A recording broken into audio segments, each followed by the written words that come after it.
A recent piece in the Sunday Times has described Keir Starmer's team as buoyant, with Labour continuing to enjoy a sustained lead over the Tories in the polls. As you can see there, so Keir's blooming, but now he needs hard cash.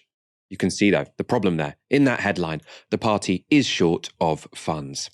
Tim Shipman writes, the large fly in the ointment, sources inside and outside Starmer's inner circle say, is that the party is on the verge of bankruptcy and fearful of court cases brought by former employees who claim discrimination during Corbyn's tenure. That's true, a source close to Starmer said. Another advisor said, there would be some advantages to declaring bankruptcy. You could start a new organisation with a new membership. But if you did that, the Tories would just run ads saying, you ran your own party into the ground, you can't be trusted with public money. One suggestion is that the membership has fallen to just over 400,000.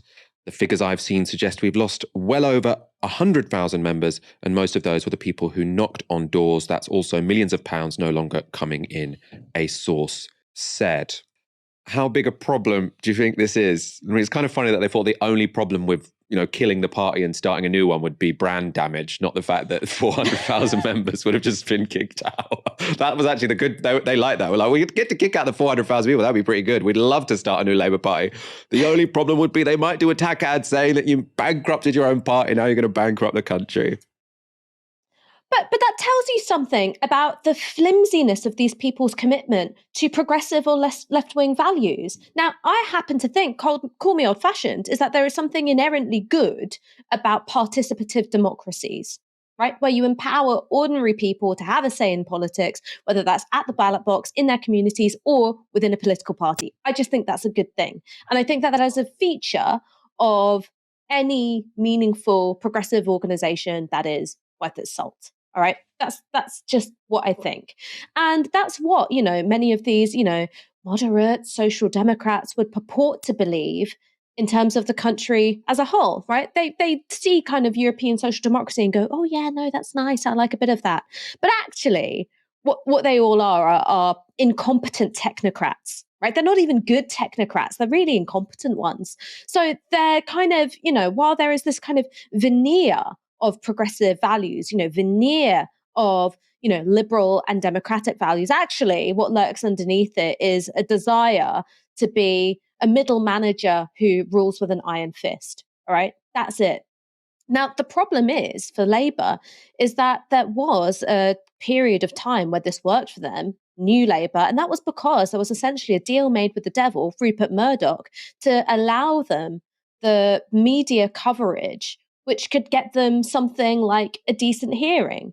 Now, that wasn't a no-strings bargain. That meant protections for capital, protections for Rupert Murdoch and people like him, and the financialization of our society and economy. It meant not embarking on really ambitious nationalization projects or building loads of council housing or curbing the power of billionaire elites. So that isn't just something you could simply do again.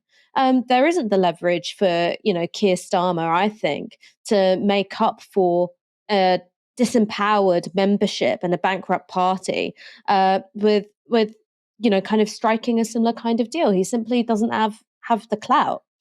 I also think it's really interesting to sort of see the sensibles, the people in suits, I was director of public prosecutions, sort of reduced to looking at an empty bank account and going, maybe this is a good thing. I'm no political strategist hotshot, Michael, but I generally think if your party's going bankrupt, it's probably indicative of poor management rather than political genius. I want to go to one more quote in the article because it says Starmer's aides insist they will have a good story to tell about new donors switching from the Tories and Liberal Democrats, but have not released names. Ash, do you think the secret weapon is going to be the property developers that have switched from the Tories to the Labour Party, and that's suddenly going to win back the red wall for the Labour Party? But we've heard this for, nearly 2 years now, which is sure the left might get pissed off. They might leave the party or be expelled, but the serious big money donors are coming back. Now, there is absolutely no evidence that that's the case. It didn't happen when Keir Starmer was enjoying much more favourable media coverage. And it's certainly not happening now that most people agree that he looks like a bag of stuffed ham. So when is this going to happen? It's not under Starmer's leadership.